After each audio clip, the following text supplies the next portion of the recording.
آپ اٹھا کے دیکھیں اولیاء کاملین کی سیرت کو کہ جس کو بھی فیض ملا ہے ڈائریکٹلی نہیں، صرف باتوں اور ریاضتوں سے نہیں، جس کو بھی فیض ملا ہے کسی نہ کسی مرشد کی وساطت سے ملا ہے۔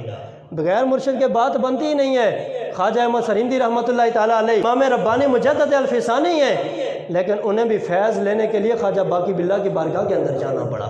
مولانا روم جیسی ہستی مسند تدریس کے اوپر بیٹھا ہے، ساری زندگی دین پڑھتے پڑھاتے ہوئے گزاری ہے، لیکن خود فرماتے ہیں مولوی ہرگز نہ شد مولانا روم، ساری زندگی مولوی ہی رہا، دین پڑھتا رہا پڑھاتا رہا، تب تک تو مولوی ہی تھا، لیکن جب اس مولوی نے ایک ولی کامل مرشد کامل کی غلامی بھی کی ہے، ان کی جوتیوں کو اٹھا کے اپنے سر کا تاج بنایا، پھر وہ مولوی نہیں مولانا روم بن گیا تھا۔ وہ مولانا روم بن گیا تھا۔ صرف پڑھنے سے بات نہیں بنتی ہے، کچھ حاصل کرنے کے لیے مرشد کامل کی بھی ضرورت ہوتی ہے۔ اسی فلسفے کو میرے میاں صاحب بیان فرماتے ہیں کہ رادے ہر کوئی آنکھیں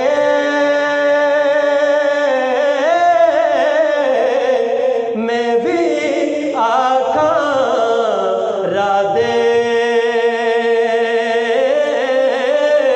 وہ بن مرشد تینوں راہ نہیں لبنی رول مرے سے وجرا دے بن مرشد تینوں راہ نہیں لبنی رول مرے سے وجرا دے۔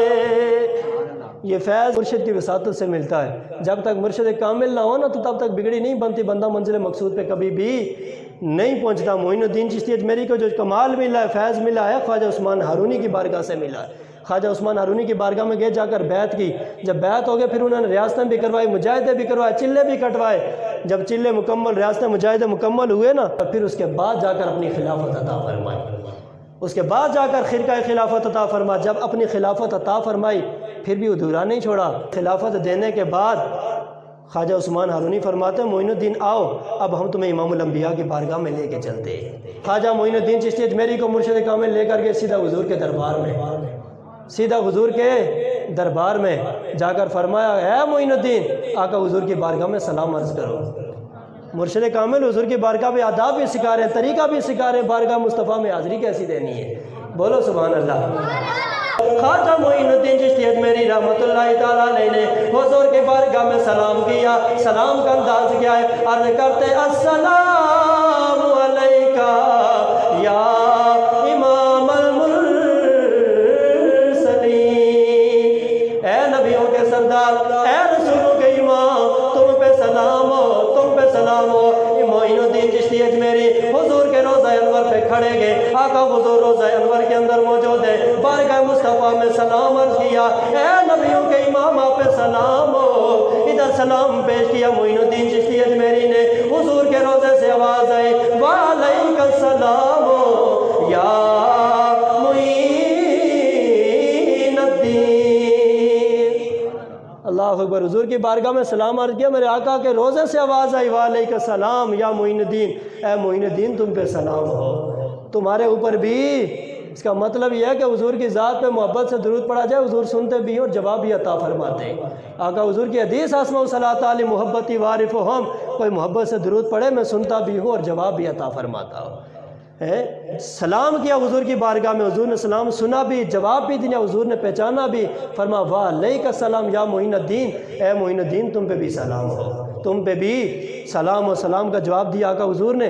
اور میرے آقا حضور نے فرما معین الدین تم اب یہاں سے ہندوستان چلے جاؤ، وہاں جا کر دین کی تبلیغ کرنی ہے، لوگوں کو توحید کا درس دینا ہے۔ خواجہ معین الدین چشتی اجمیری پھر آقا حضور کا حکم ملنا تھا، وہاں سے روانہ ہونے لگے۔ مرشد کامل نے فرما معین الدین جاؤ ہندوستان کے اندر، لیکن جاتے ہوئے عبدالقادر جیلانی کی بارگاہ میں حاضری دے کر ان سے بھی اجازت لے کر چلے جانا۔ وہاں سے چلے بغداد میں، عبدالقادر جیلانی کے قدم بوسی فرمائی، آپ کے دربار کے اندر حاضری دی، وہاں سے اجازت لی، پھر ہندوستان کے اندر آئے۔ اب جب ہندوستان کے اندر معین الدین چشتی اجمیری نے قدم رکھا، پرتھوی راج کا دور حکومت تھا، آئے اور آ کر ایک مقام پہ آپ نے ڈیرا لگا لیا۔ سارے ہندوستان کے اندر بتوں کی پوجا ہو رہی ہے، کوئی بادشاہوں کی پوجا کر رہا ہے، کوئی بادشاہوں کی تصاویر کی پوجا کر رہا ہے۔ آپ نے آگے قدم رکھا، ایک مقام پہ ڈیرا لگا لیا۔ بادشاہ کے دربار میں شکایت ہوگی، بادشاہ سلامت ایک بزرگ آیا ہے، ایک درویش بندہ کہیں دور سے آیا ہے اور آ کر اس مقام پہ ڈیرا لگا جہاں پہ آپ کے اونٹ باندھے جاتے ہیں، اس مقام پہ آ کے ڈیرا لگا لیا ہے۔ معین الدین چشتی اجمیری بیٹھے، بادشاہ نے اپنے سپاہی بھیجے، کہا جاؤ اس درویش کو کہو یہاں سے اٹھ کے کہیں اور چلا جائے، یہاں سے اٹھ کے کہیں دور چلا جائے، یہ بادشاہ کے اونٹوں کے بیٹھنے کی جگہ ہے۔ سپاہی آگے کہا بابا جی یہ بادشاہ کے اونٹوں کے بیٹھنے کی جگہ، یہاں سے اٹھیے اور کہیں اور کسی جگہ پہ جا کے ڈیرا لگائیے۔ اللہ کے ولی کی زبان سے ایک ہی جملہ نکلا، اگر یہاں پہ بادشاہ کے اونٹ بیٹھتے ہیں تو پھر بیٹھے ہی رہیں گے، پھر بیٹھے ہی رہیں گے۔ اتنا جملہ کہا اور وہاں سے چل دیے، وہاں سے روانہ ہو گئے۔ اب بادشاہ کے اونٹ رات کو آئے، آ کر سپاہیوں نے بٹھائے، لیکن رات گزر گئی، صبح ہوئی، بادشاہ کے سپاہیوں نے ہر چند کوشش کی، اونٹوں کو اٹھا رہے مگر اونٹ اٹھنے کا نام ہی نہیں لے رہے، ہر چند کوشش کر رہے مگر اونٹ اٹھنے کا نام ہی نہیں، ہر حربہ آزمایا، ہر کوشش کی مگر اونٹ وہیں پہ جم کے بیٹھ گئے۔ دوڑتے دوڑتے بادشاہ سلامت کے دربار میں، بادشاہ سلامت کل بابے نے لگتا ہے یا تو بددعا دے دی ہے یا تو ہمارے اونٹوں پہ کوئی جادو کر دیا، ہمارے اونٹ اٹھنے کا نام ہی نہیں لیتے۔ فرما جاؤ بابا سے معافی مانگو، اسے کہو ہمارے اونٹوں کو اٹھا دو، جہاں پہ تم چاہتے ہو وہیں پہ بیٹھ جاؤ، یہیں پہ ڈیرا لگانا چاہتے ہو یہیں پہ ڈیرا لگا لو، لیکن ہمارے اونٹوں کو اٹھا دو۔ اللہ اکبر۔ خواجہ معین الدین چشتی اجمیری کی بارگاہ میں گئے، سپاہی بادشاہ کے جا کر معافی بھی مانگی، کہا واپس آ کے ڈیرا لگا لو، لیکن بادشاہ کہتا اونٹوں کو اٹھا دو۔